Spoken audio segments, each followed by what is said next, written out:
Welcome to a new scented video. Remember those?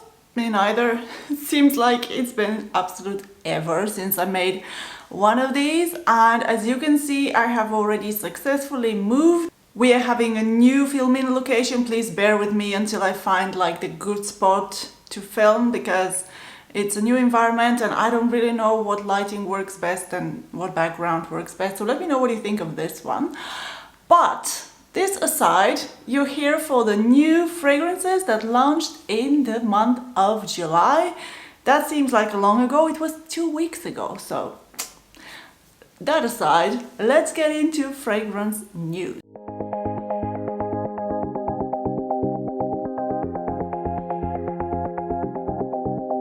Starting off with a flanker of a very well-loved fragrance, and this is Mugler Alien. They are launching an Alien Goddess fragrance, which is a way to introduce the fragrance and the house to a new generation. So they're aiming at Gen Z with this one, and Willow Smith is the face of the fragrance. Alien Goddess comes in the well-known bottle of Alien and has like a golden color. Alien Goddess is described as amber floral fragrance and is created by Natalie Larson and Marie Salaman. The top notes is bergamot, in the middle we have jasmine, and in the base we have bourbon vanilla and cashmeran. It has been quite a while since I last wore Alien. It is a bit of a polarizing fragrance. I tend to usually love it, and I love the house of Mugler.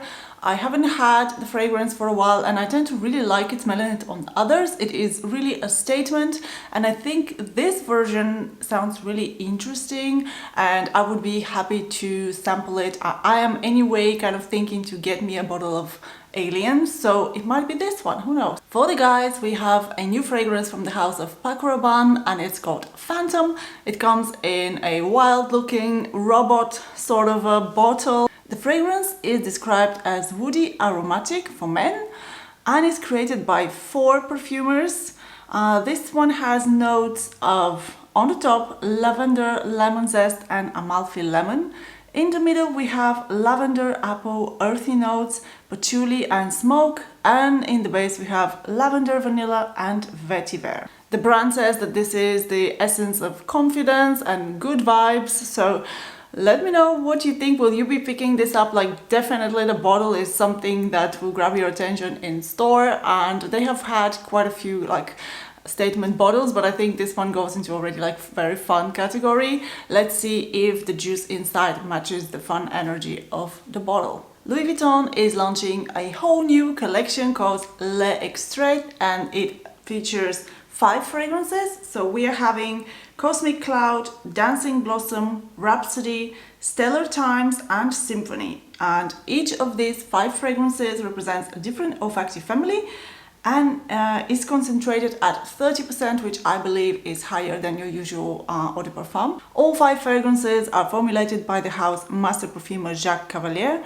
Belletru and is inspired by the scents wafting in the air around Grasse, France, where his laboratory is housed.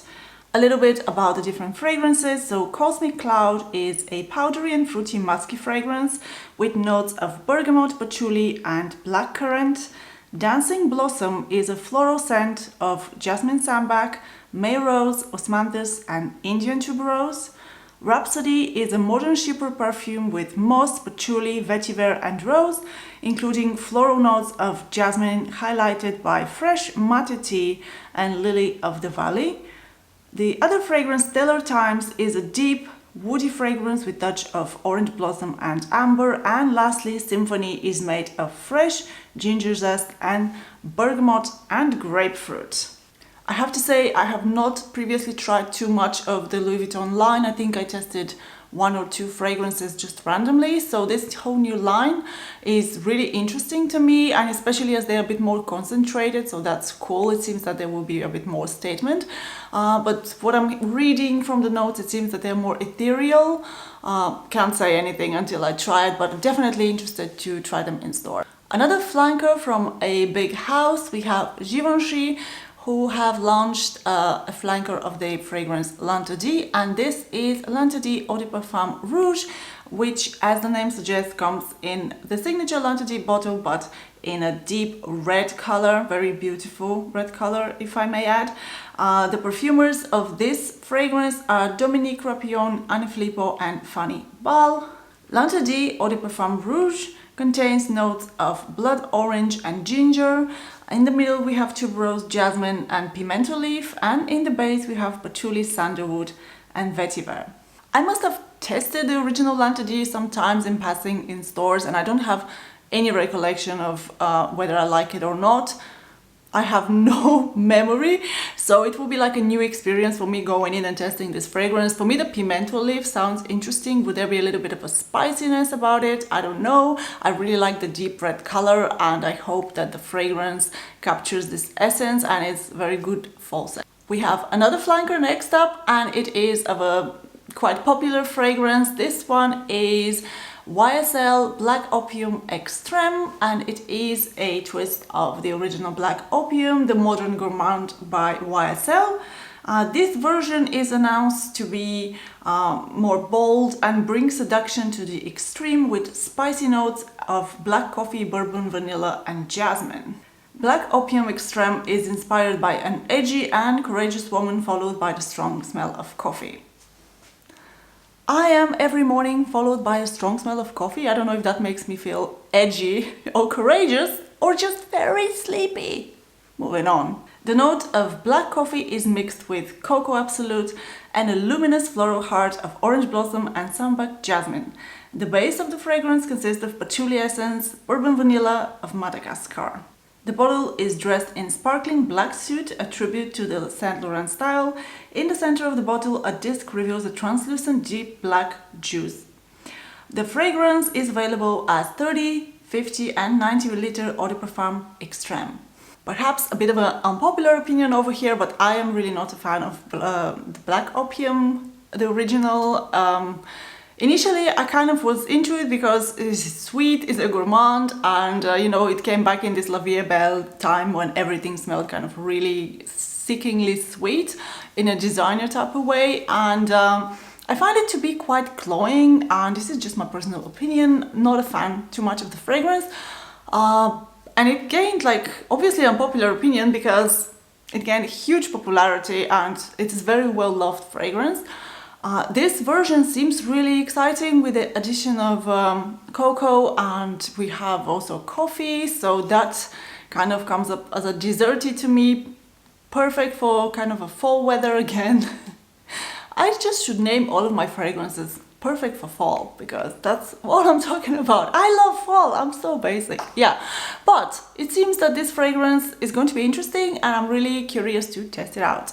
The house of Acqua di Parma is coming out with a new fragrance, and this one is called Oud and Spice.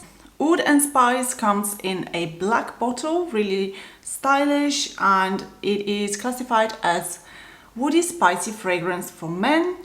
The top notes are raspberry, bergamot and rose, and the middle we have clove, cinnamon and pink pepper, and in the base we have agarwood, patchouli and labdanum. This does sound like pretty nice, spicy, woody, warm fragrance and interesting to try. I think it's a good addition to their line, so that one comes right on time. I think it's a good release and I can't wait to try it.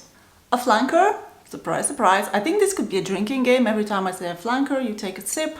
We have a flanker from the house of Bottega Veneta, which you know I'm very partial to their signature fragrance. This one is a flanker of their perfume Illusione, and it is called Illusione Buonu for him and Tonka Solaire for her. So we are having two fragrances.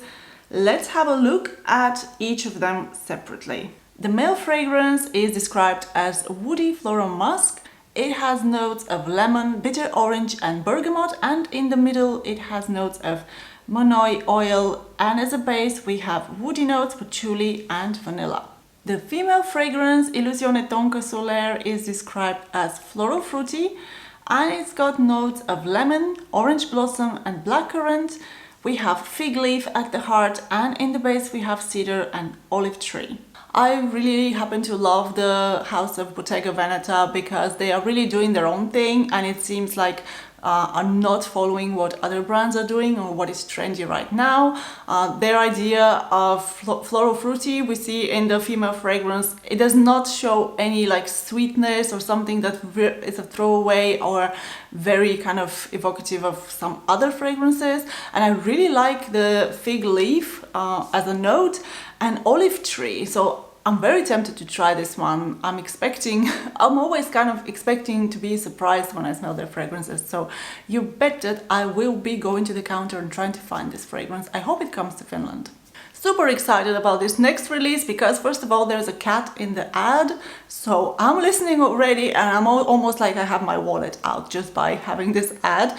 And secondly, the bottle is stunning, and I'm talking about Gucci and their new fragrance, Flora Gorgeous Gardenia Eau de Parfum. First, can we talk about the bottle? It comes in this super stunning pink bottle with the golden ribbed cap that if you know Gucci Beauty's line, they have this element there very prominently.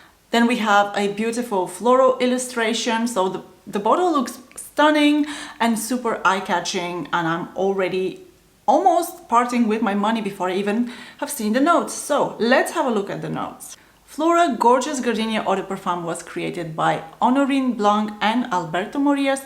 Top notes is pear blossom, in the middle we have jasmine and gardenia, and in the bottom we have brown sugar and patchouli. I have not yet seen this fragrance, but I'm hearing brown sugar, patchouli, this kind of stuff. There is a cat, there is a pink bottle, there's florals, and gold cap. I mean, I'm so basic, guys, just take my money. I hope the fragrance is good too so I can buy it. So yeah, you know how I feel about this one. A new fragrance for men from the house of Burberry. This is Burberry Hero. The fragrance comes in a very classic angular bottle with a black cap, really clean looking, and the fragrance itself is described as a woody spicy fragrance for men.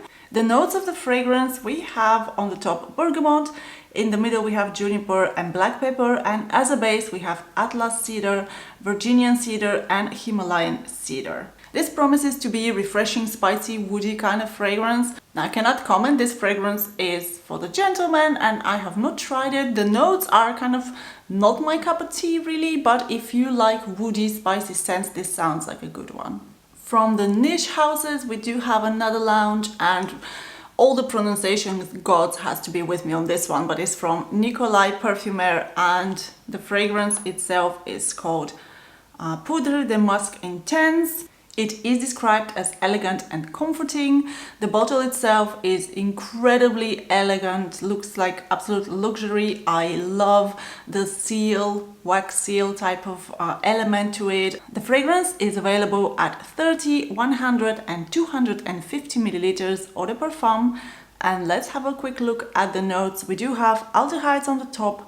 In the middle we've got rose and hawthorn, as well as orange blossom. In the base we have musk and sandalwood.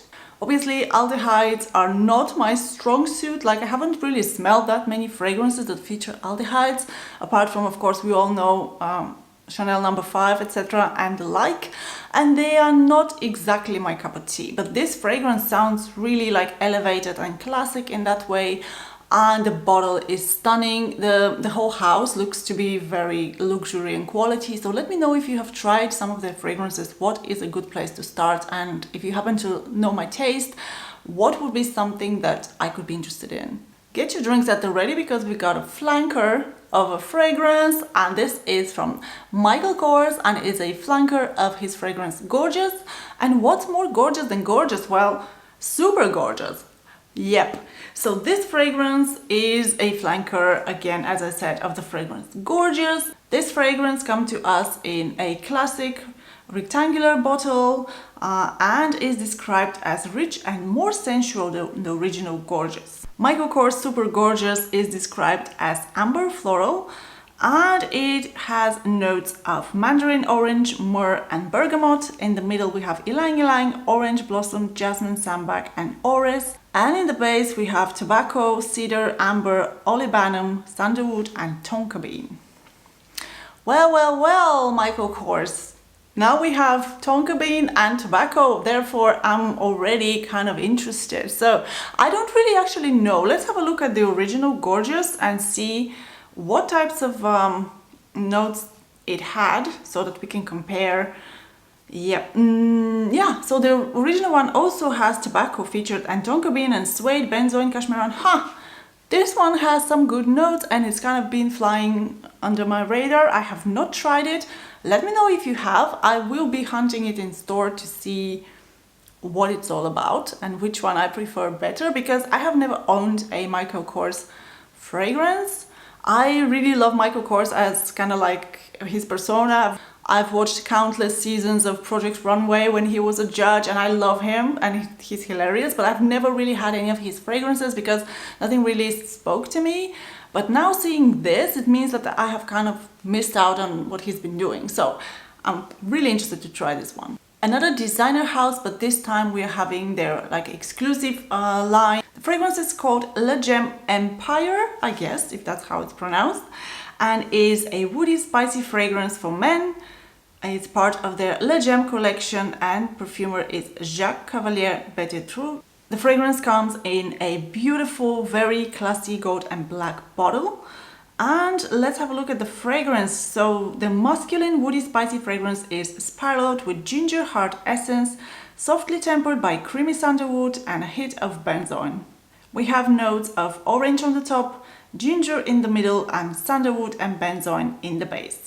So that one was for the gentleman, a nice fragrance from the line of Bulgari. I have only one of their kind of more exclusive fragrances and I'm a little bit underwhelmed, but I haven't for that reason tried many of their other fragrances. They might have some beautiful stuff out there. I really need to investigate. And to finish off with a cherry on top, we have one of my favorite houses. Memo has a new fragrance. It comes in one of those transparent bottles with the interesting looking cap. I have not tried this line at all, and it's called Mallorcan Almond Oud.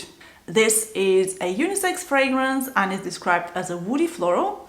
The fragrance has top notes of bitter almond. In the heart it's got jasmine absolute, and in the base it's got oud accord. It seems like a very interesting combination of notes, like we have almond and jasmine and oud. I have no idea what that would smell like, and I've never tried this line from Memo, and you know I love me Memo, so interested to test these. If they have like little samples on their website or somewhere, I'm very curious to try. And with that, we reach the end of the updates of the month of July.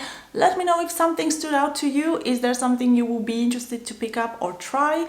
I will for sure be hunting the stores for the Gucci fragrance because I just have to have this bottle. I would actually prefer if it was a little bit softer pink, but at this point, who cares really? It kind of reminds me a little bit of the Alchemist Garden, the beautiful line that I don't have any of it. So I hope that Gucci continues to bring these interesting bottles because it's really cool, and I hope I really love the fragrance just so that I can add it to my collection. Thank you so much for watching. I'm looking forward to hearing from you in the comments. Also let me know how you like this background, or should I keep moving around and seeing what is better. Also, if you're curious to maybe have an apartment tour, it's nothing fancy. I didn't really bother filming anything because I think who cares, but if you're interested, I'm alright doing that. So looking forward to hearing you guys and seeing you in my next video. Bye.